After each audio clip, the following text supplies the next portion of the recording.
In 2009, Liberia seems to be wearing its newfound peace rather well. From the ruins of a ferocious civil war, a new country is emerging.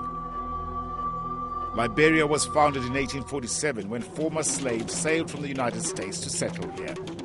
But it was already a country teeming with many tribes from different ethnic backgrounds, divided by languages and customs.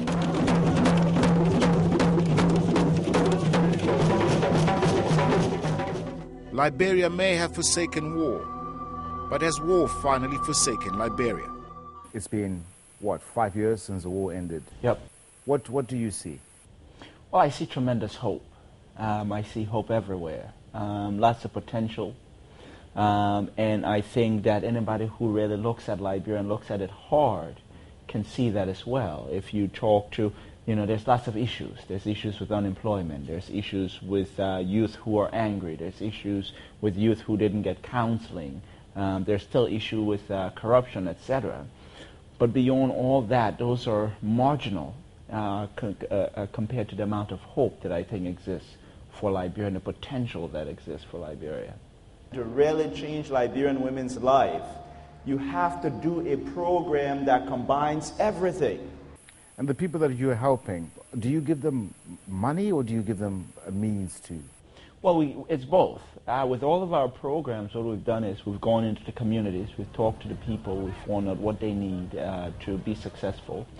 And then from that, we've developed the program. So the women who come into the Women's Center, for example, they do the training, they get trained, they get life skills, and then as they graduate, they get a microloan to start up their businesses. So they're not just going with knowledge, but they're also going with the tools to start up. And I think that's what's essential. Despite his education at two of America's best colleges, Weeks is humbled by what he learns on the streets of Monrovia. It's amazing what you learn from people when I forget about my Western education that I have, an Ivy League education, and say, I'm just going to listen to you as my friend. Because those people understand their reality better than any big international organization or anybody holding a PhD from Princeton or Harvard. But the big organizations are still here, and Liberia is still a country on life support. The UN Security Council just renewed the peacekeeping mission, and there are several hundred civilian workers here. Kimmie Weeks says it's time to wean Liberians off a dependency culture.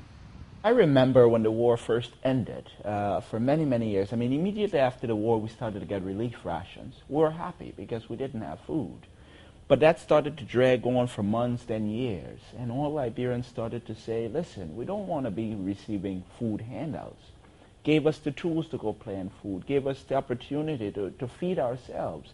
And that's why I think what's best for Liberia is the kind of aid that involves investments, that involves supporting infrastructure, that provides jobs and training opportunities. So rather than someone saying we're bringing 1,000 bags of rice, bringing 1,000 bags of seeds, let people grow food, bring in training opportunities. That's what has to happen. Don't go back home and just sit down. You all sing about being empowered. You all think about changing your lives. This is your chance to prove it to us. You might drive through the streets and see hundreds of humanitarian organization cars. That doesn't necessarily mean that that money is getting to the people, and it doesn't mean it's getting to the right people at the right time using the right strategy. So that presence can fool you. When you look at the amount of money that's come into Liberia for international relief work, it's astounding. That can fool you as well. But a lot of that money, unfortunately, goes to paying high salaries.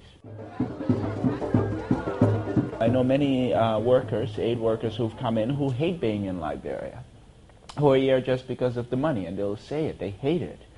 And I think that's unfortunate because we're hoping that all of the friends and partners who come in are people who care deeply for the country. And if you really care for the country and you really have meaning to being here and want to be here, it wouldn't matter where you're staying.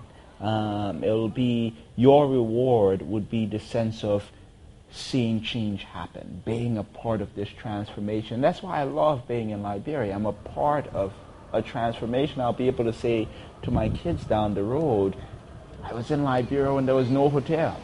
I was in Liberia when nobody was surfing the beaches. And I know the day will come when that will transform, and I've been a part of the process. Coming up, Kimmie Weeks on the excitement of rebuilding Liberia.